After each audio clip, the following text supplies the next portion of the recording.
The gentleman from Arlington, Mr. Hope. Thank you, Mr. Speaker. I rise for the point of personal privilege. The gentleman has the floor. Thank you, Mr. Speaker. Mr. Speaker, last year I did something that I thought I'd never do, and I hadn't ever done before. I went to a gun show, and I decided that what I would do is I would test this whole gun show loophole theory to see if I could purchase a handgun without going through a background check.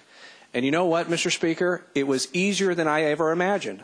I went in there, and they have people there that are non-dealers, and they have people that are dealers. Now, the dealers have to do background checks. So I would go up to the dealers. They have a big tables all over the place. And I said, you know, I don't want to do a background check. Can you show me where I can buy a gun without a background check? And, Mr. Speaker, would you know that they were eager to tell me, you said you can go over there, you can go to that table, you can go to that table. And so finally, I did. I went to go purchase a 9mm handgun.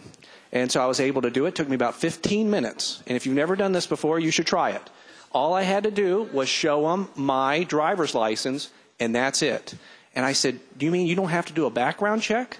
And the dealer said, my background check is I look at you.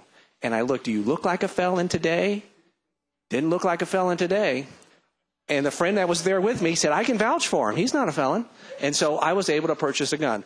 Well, Mr. Speaker, even more outrageous than that is, I don't know if you ever watched this show. It's called Real Sports with Bryant Gumbal. It's on HBO Sports. And they had a gentleman, the 13-year-old boy named Jack. He's from the Virginia Beach area. And they walked with him with the cameras from HBO. And he went to go try to buy beer. And he was denied access to buy beer. He went to go buy a pack of cigarettes. The clerk said, no, you're too young. I can't sell you cigarettes. He tried to go buy a racy magazine. And the clerk said, son, you can't buy a magazine like this.